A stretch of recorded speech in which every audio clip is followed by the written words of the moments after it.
आप लोगों ने देखना है पार्शियल डेरिवेटिव्स के बारे में कि पार्शियल डेरिवेटिव पास होते हैं क्या। ठीक है, जिस तरह आप कल मैंने ये समझाया था, कोई नहीं? नो सर, नहीं समझाया था? ठीक, तो ये मेन टॉपिक है आपका पार्शियल डेरिवेटिव। असल में ये अब काम स्टार्ट हुआ है, क्वेश्चन वगैरह जो है ना, चीजें आपकी अब स्टार्ट हुई है, सही है।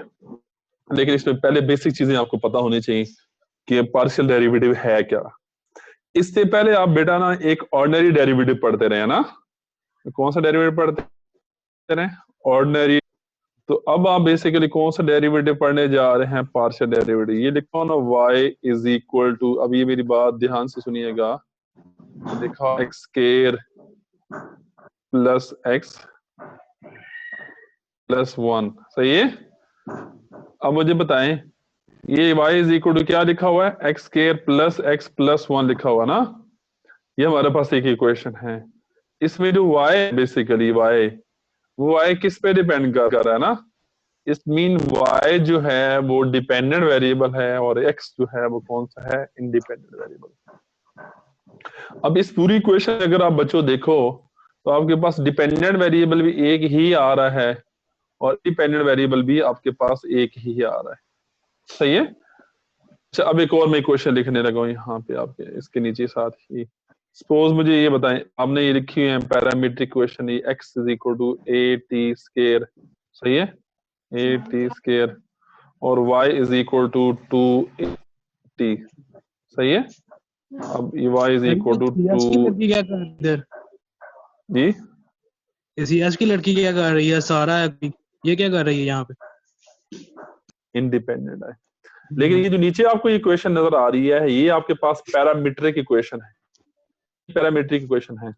इसके अंदर आपको यहाँ पे ये x नजर आ रहा है, x डिपेंड कर रहा है, सॉरी x डिपेंड कर रहा है t पे, और y भी डिपेंड कर रहा है t पे। इसका मतलब x क्या है? डिपेंडेंट है।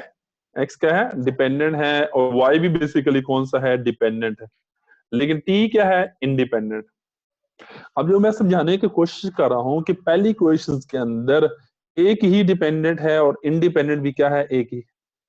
लेकिन ये जो दूसरी इक्वेशन आपको नजर आ रही है, जिसे हम पैरामीट्रिक इक्वेशंस कहते हैं, इसके अंदर डिपेंडेंट भी दो हैं, x और y दो डिपेंडेंट हैं, लेकिन इंडिपेंडेंट क्या है? एक, सही है। लेकिन अब मैं जो समझाना चाहता हूं कि आप लोगों ने जब इनका डेरिवेटिव लेना है ना, सपोज ये मैं पहली इक्वेशन का ही डेरिवेटिव ले लूं, ये अगर सपोज मैं पहली इक्वेशन का डेरिवेटिव लेना चाहता हूं, सही है, ये इसका ये बताइएगा प्लीज ध्यान से। डेरिवेटिव बच्चों लूंगा ना सारा, सही है। इसका जब आप डेरिवेटिव लेंगे आप बनेगा d Y by D x, m right, y by yes d x dx is equal to x square का डेरिवेटिव क्या होगा?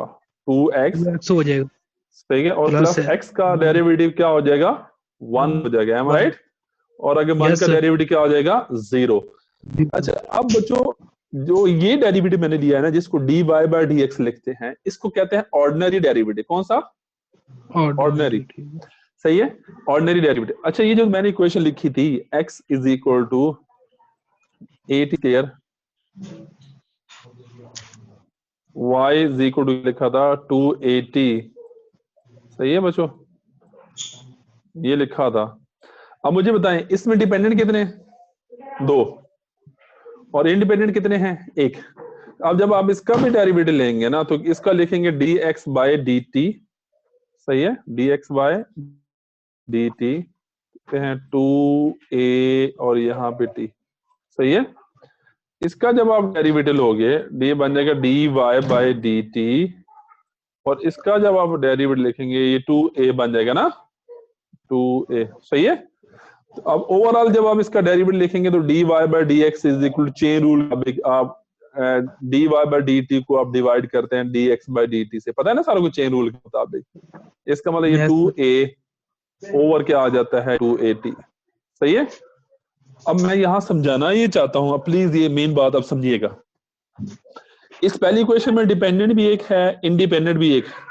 दूसरी क्वेश्चन के अंदर डिपेंडेंट 2 हैं लेकिन इंडिपेंडेंट क्या है? एक है।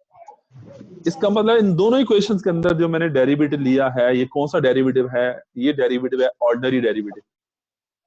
मतलब इंडिपेंडेंट वेरिएबल शहजादो एक होगा ना, डिपेंडेंट बेशक एक हो या दो हो, इससे कोई फर्क नहीं पड़ता। डिपेंडेंट एक हो या दो हो कोई फर्क नहीं पड़ता, लेकिन इंडिपेंडेंट वेरिएबल जब एक होगा तो उस टाइम हमने ऑर्डिनरी डेरिवेटिव लेना है। कौन सा डेरिवेटिव? ऑर्डिनरी।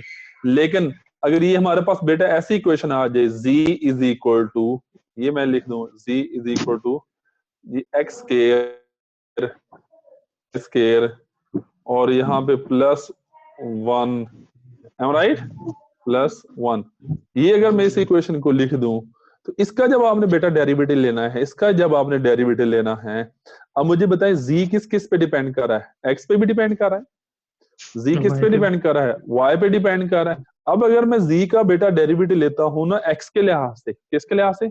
x के लिहाज से, तो फिर y का क्या बनेगा? तो वो इसका मतलब फिर अगर मैं z का डेरिवेटिव y ले लूं तो x का क्या बनेगा?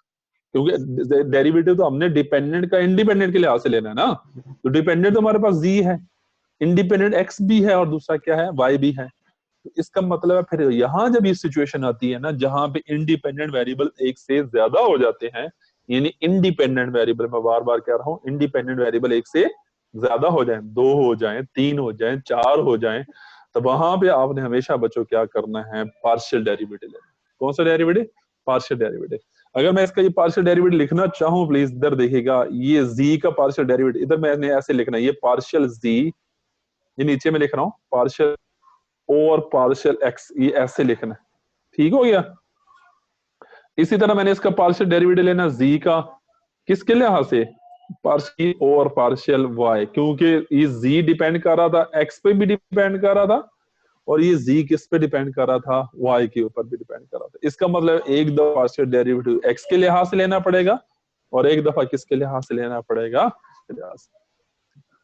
जब आपने बच्चों इसका पार्शियल डेरिवेटिव x के लिहाज से लेना है ना, तो इसमें आपने y को कांस्टेंट रखना है। y को क्या रखना है? कांस्टेंट। और जब आपने पार्शियल डेरिवेटिव y के लिहाज से लेना है तो आपने इसमें x को क्या रखना है? कांस्टेंट। यानी कि अगर आप इंडिपेंडेंट वेरिएबल x के लिहाज से ले हैं तो सिर्फ x वेरिएबल होगा, y क्या हो जाएगा? कांस्टेंट हो जाएगा। और अगर आप पार्शियल डेरिवेटिव y के लिहाज से ले रहे हैं तो आपके पास x क्या हो जाएगा? कांस्टेंट हो जाएगा।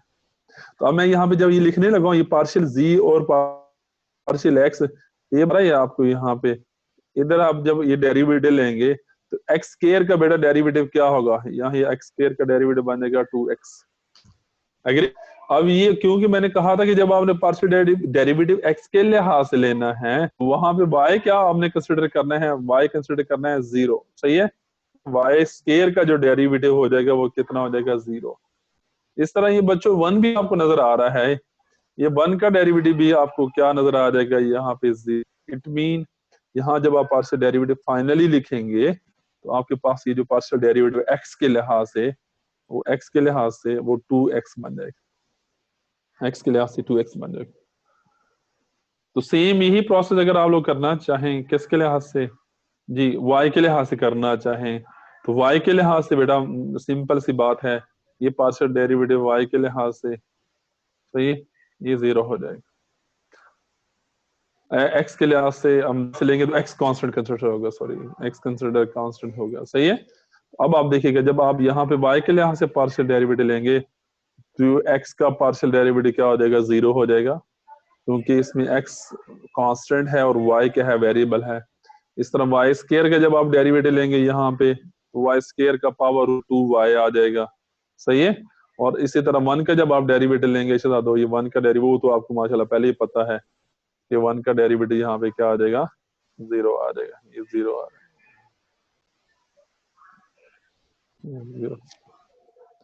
एम राइट, ये सारा का सारा आ जाता है। अच्छा, अब ऑर्डिनरी डेरिवेटिव में और पार्शियल डेरिवेटिव में एक और डिफरेंस क्या है? ऑर्डिनरी डेरिवेटिव अगर आप इसी चीज का ऑर्डिनरी डेरिवेटिव लेते हैं ना, ये जो z is equal to x square plus y square is equal to plus 1 लिखा हुआ है, तो ऑर्डिनरी डेरिवेटिव लेते तो फिर इसमें z भी कांस्टेंट, सॉरी z भी वेरिएबल होना था, x भी वेरिएबल होना था, y भी क्या होना था? वेरिएबल होना था। तो ये सारे वेरिएबल काउंट होने थे। लेकिन जब आपने पार्शियल डेरिवेटिव बच्चों लिया है ना, पार्शियल डेरिवेटिव लिया ये वाला, तो पार्शियल डेरिवेटिव पार्शियली काउंट होता है। तो इसका मतलब है उसमें जब आपने पार्शियल डेरिवेटिव x के लिहाज से लिया है तो यहाँ पे x वेरिएबल है, और जब आपने पार्शियल डेरिवेटिव y के लिहाज से लिया है तो y वेरिएबल है। ये सारे का सारा ये चीज मैंने आपको समझा दी। अगर बेटा एक और छोटी सी एग्जांपल मैं देना चाहता हूँ यहाँ पे, सपोज मैं चले इसको रिवर्स करता हूँ। ये आपके पास एक फंक्शन है, एक मैं ले लेता हूँ, इसको हम किस अगर ये सिर्फ हम x ऐसे लिखे थे ना तो ये फंक्शन सिर्फ x पे डिपेंड करता है। अगर मैं यहाँ कॉमा डाल दूं, यहाँ y लिख दूं, तो ये इसका मतलब कर रहा है y पे भी डिपेंड कर रहा है। और अगर मैं यहाँ पे t डाल दूं तो इसका मतलब अब ये फंक्शन 3 वेरिएबल्स पे डिपेंड कर रहा है। कौन कौन से वेरिएबल्स पे डिपेंड कर रहा है? एक वो x पे डिपेंड कर रहा है, दूसरा वो y पे डिपेंड कर रहा है, तीसरा वो z पे डिपेंड कर रहा है। अब इसका मतलब ये 3 इंडिपेंडेंट वेरिएबल आ गया, तो हम इसका पार्शियल डेरिवेटिव अलग-अलग लिखेंगे। एक दफा x के लिहाज से लिखेंगे, एक दफा y के लिहाज से लिखेंगे, और एक दफा z के लिहाज से लिखेंगे। सही है? तो आपके पास ये अगर आप इक्वेशन भी लिखना चाहें, सही है, तो इक्वेशन ऐसे भी हो सकती है। सपोज अगर आपके पास इक्वेशन होती है x square g plus y square, ठीक है, प्लस यहाँ पे क्या हो जाता है t स्क्वायर। सही है, ये t स्क्वायर है ये वाला। तो फिर आप इसका मतलब इसका पार्शियल डेरिवेटिव एक दफा x के लिहाज से लेते, इसका पार्शियल डेरिवेटिव एक दफा y के लिहाज से लेते, और एक दफा पार्शियल डेरिवेटिव इसका किसके लिहाज से लेते? t के लिहाज से। जब आपने पार्शियल डेरिवेटिव x के लिहाज से लेना था तो y और t को आपने कांस्टेंट ले लेना था। जब आपने पार्शियल डेरिवेटिव y के लिहाज से लेना था, इसमें x और t को आपने क्या ले लेना था? कांस्टेंट ले लेना था। ये सारा बनता है, ये पार्शियल डेरिवेटिव का। सही है? इसके आगे थोड़ी सी एप्लीकेशन में बताऊंगा आपको, लेकिन फिलहाल आप थोड़ी सी ये थ्योरी पढ़ें। इस थ्योरी में क्या कहता है? थ्योरी में कह रहा है कि let f be a function of x and y, यानी कि वो यहाँ पे क्या बता रहा है कि जो फंक्शन f है वो किस किस का फंक्शन है? x का है, और दूसरा वो किसका फंक्शन है? y का। ठीक है, if we hold y constant, यानी अगर आप y को कांस्टेंट ले लें और आप x को क्या ले लें एज अ वेरिएबल, ये अभी मैंने आपको समझाया है। अब आपने पार्शियल डेरिवेटिव x के लिहाज से लेना है ना, तो x आपने वेरिएबल कंसिडर करना है, और y को आपने क्या ले लेना है? कांस्टेंट ले लेना है। इसी तरह सेम अगर आपने पार्शियल डेरिवेटिव y के लिहाज से लेना है तो आपने y को वेरिएबल ले लेना है, और x को आपने क्या कर लेना है? कांस्टेंट ले लेना है। और मोस्टली जब आप देखो ये पार्शियल डेरिवेटिव या कोई भी डेरिवेटिव है, ये बेसिकली dy बाय dx होता है। क्या होता है? dy बाय dx, ये dy बाय dx या पार्शियल z और पार्शियल x। तो dy बाय dx के बारे में आपको पता है, ये बेसिकली किसको शो करता है? स्लोप को शो करता है। ये पढ़ा हुआ पिछले सेमेस्टर में आपने, m is equal to dy by dx is equal to, आपने फार्मूला पढ़ा होगा, ये सारी चीजें आपको पता होंगी। एग्री? ये चीजें सारे के सारे बेसिकली किसको शो करती हैं? स्लोप को शो करती है। स्लोप किसका होता है? ये स्लोप बेसिकली टेंजेंट लाइन का स्लोप होता है। तो dy बाय dx अगर स्लोप को शो कर रहा है तो इसका मतलब ये पार्शियल z x भी स्लोप को शो कर रहा है। अगर dy ओवर dx स्लोप को शो कर रहा है टेंजेंट लाइन के स्लोप को, तो पार्शियल z और पार्शियल y भी किसको शो कर रहा है? टेंजेंट को। सही है? ये सारे की सारी चीजें बनती हैं। और अब बच्चों अगर आप थोड़ा सा देखेंगे तो प्लीज मुझसे पूछ लीजिएगा अगर समझ ना आए तो। सही है? हमने कहा जी hold y as a constant, say y is equal to y naught, हम इस y उसकी कांस्टेंट वैल्यू y नॉट ले लेते हैं। सही है? And view as x as a variable of x y। अब आपने जब x को वेरिएबल लिया था तो y को कांस्टेंट लिया था ना, तो अभी y समझे कांस्टेंट है और x वेरिएबल है, is a function of x। क्योंकि जब हमने y को कांस्टेंट ले लिया था तो डेफिनेटली जो वो f है वो फंक्शन किसका बन चुका है? x का, क्योंकि y तो कांस्टेंट हो गया ना। और if this function is different at x is equal to x not, अगर ये खास पॉइंट हम लेते हैं जहां पे डिफरेंशिएबल है, then the value of this derivative is denoted by, ये वैल्यू बनती है। ये ध्यान से देखिएगा, ये लिखा हो इसने fx, ये fx लिखा हो। ये जो अभी ऊपर मैं आपको समझा के आया ना, ये पार्शियल f ओवर, लोगों ने पार्शियल x लिखा था, ये इसको बेटा हम इस लिख सकते हैं, ये f लिख के ना, f लिख के, और नीचे हम यहाँ पे ना सबस्क्रिप्ट डाल दें fx। f ऑफ x और चीज होती है, f ऑफ x अगर आप यहाँ ब्रैकेट डाल दें ना ये x के साथ, वो फंक्शन मान जाता है। लेकिन ये अगर आप एफ एक्स लिख रहे हैं, इस एफ एक्स से क्या मुराद है, ये फंक्शन हमने इस फंक्शन का जो डेरिवेटिव लिया हो किसके लिहाज से लिया हो, एक्स के लिहाज से लिया हो, तो ये बेसिकली रिप्रेजेंट कर रहा है एफ एक्स। ठीक है। इसी तरह अगर आपसे दो यहाँ पे y होता, ये partial F over partial y होता, तो आप यहाँ पे बेटा यहाँ पे क्या लिख लेना होता, एफ वाई लिख लेना। सही है, एफ वाई आपने लिख लेना था। तो ये सारी जो टर्मिनोलॉजी मैंने आपको एक्स के लिहाज से बताई है कि आपने एक्स को पहले आपने वेरिएबल लेना है और वाई को आपने क्या करना है, यही सारे के सारी टर्मिनोलॉजी वो इस दूसरे पैराग्राफ में बताएगा। किसके लिहाज से बताएगा जी, वाई के लिहाज से आपको बताएगा। सॉरी इसमें सही है, वाई के लिहाज से।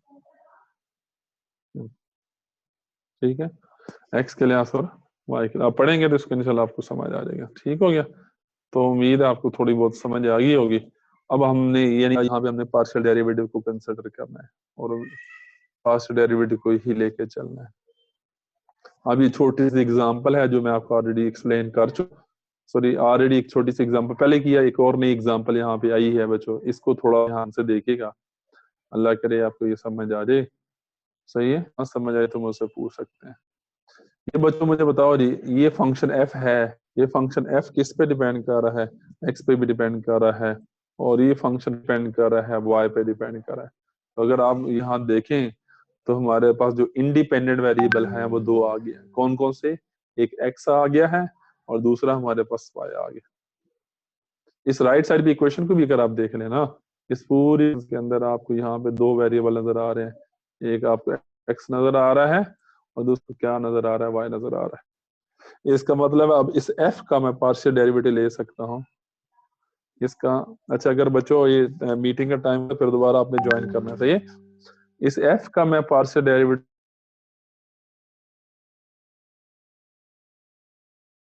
सकता हूँ एक्स के लिए, वही काम करना है। ये नीचे देखिए आपको एफ एक्स नजर आ रहा है, एफ एक्स से क्या मुराद है, एफ का पार्शियल डेरिवेटिव एक्स के लिहाज से।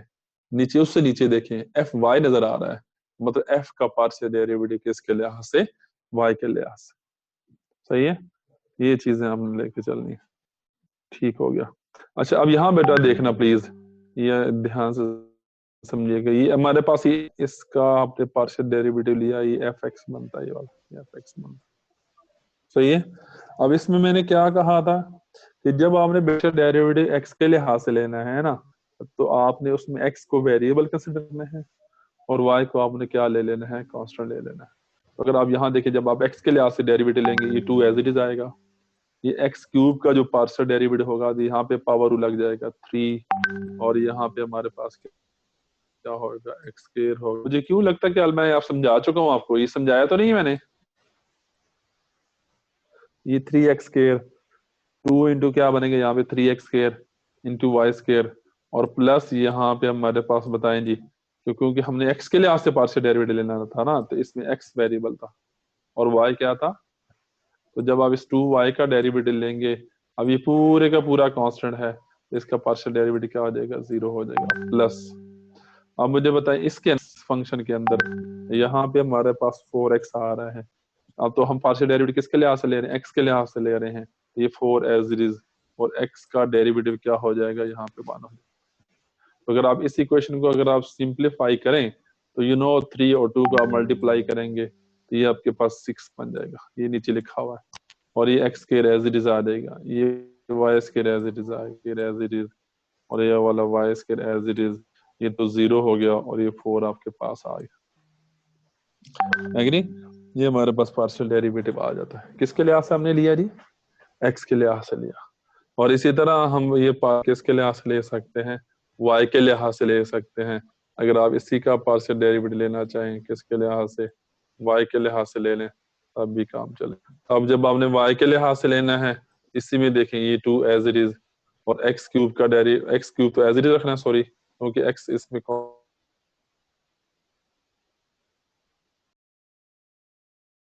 लेना है, और यहाँ पे 2 इंटू वाई, वाई का डेरिवेटिव कितना होगा, क्योंकि हमने y को वेरिएबल लिया, और वो जो 4 है 4x है, सही है ना, 4x है, ये इसका डेरिवेटिव था, ये इसका डेरिवेटिव है, और 4x का डेरिवेटिव यहाँ पे क्या हो जाएगा, 0 हो जाएगा, क्योंकि ये 4x पूरे का पूरा कांस्टेंट है। तो अगर आप यहाँ पे इसको सिंप्लीफाई करके यहाँ लिखें तो ये आपको नजर आ रहा होगा 2 2 जार क्या होता है, 4 होता है, और यहाँ पे साथ आपको एक्स क्यूब भी नजर आ रहा है, दूसरा आपको वाई भी नजर आ रहा है, सही है, कोई ये 2 भी नजर आ रहा है, ये सारे के सारा पार्सल है। यही आपने काम करना था, ठीक हो गया। ये हमारे बस पार्शियल डेरिवेटिव बनते हैं। अब नीचे एक छोटा सा काम और क्या किया गया है कि आपको कहा गया है कि आपने x इज इक्वल टू 1 इसमें एक दफा लगाना है और एक दफा आपने y इज इक्वल टू 2 लगाना है आपने इस इक्वेशन के अंदर। इन x की जगह क्या लगा देना है, मान ये खुद दिया जाएगा, एग्जांपल में दिया जाएगा कि हाँ यार ये जो पॉइंट है इस पॉइंट के ऊपर ये पार्शियल डेरिवेटिव फाइंड करके दो। पीछे हमने लिखा नहीं था कि x की जगह x नॉट लगा देना है, y की जगह y नॉट लगा देना है। अब आपने सिंपल काम क्या करना है, ये जो आपके पास ये दोनों पार्शियल डेरिवेटिव आए हैं ना fx और fy, इनमें जहां जहां x है वहां पे आपने 1 लगा देना है, जहां जहां y है वहां पे आपने 2 लगा देना है। तो ये देख लें fxy ये इसके लिहाज से हमने किया है, x की जगह क्या लगाया 1 लगाया, y की जगह यहाँ 2,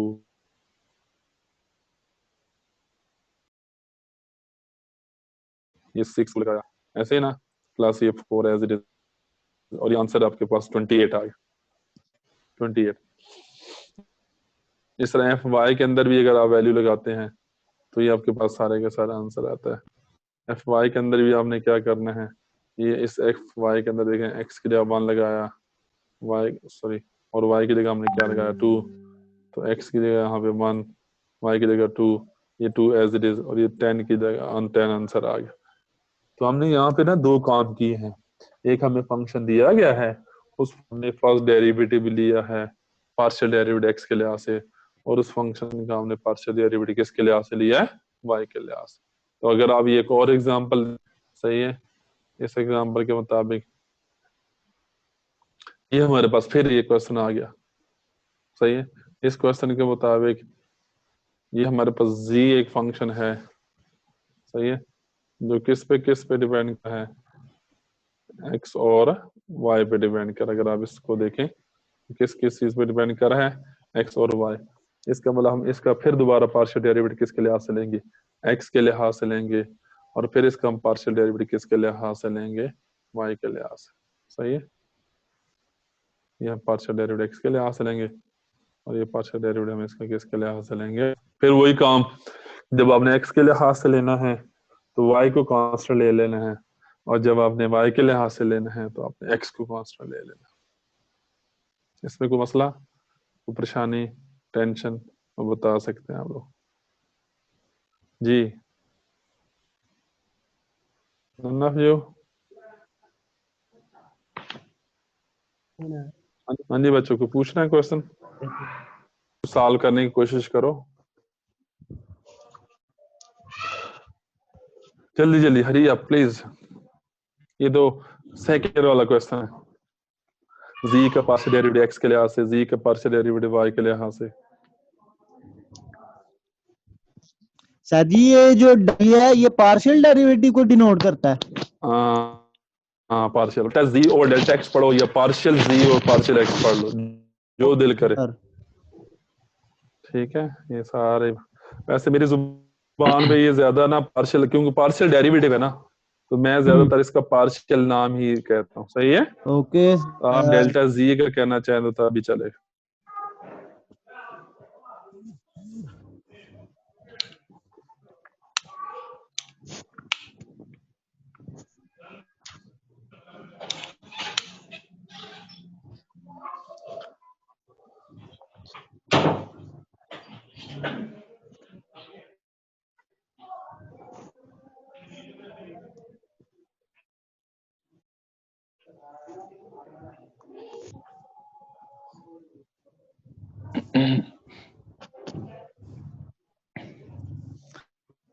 कितना सुकून है यार, अल्लाह ताला आपके लिए आसानियां पैदा करे। सही, दोबारा नीचे और एग्जांपल देख, x और y सेम वही क्वेश्चन है, इसका पार्शियल डेरिवेटिव x के लिहाज से लिया, पार्शियल डेरिवेटिव किसके लिहाज से लिया।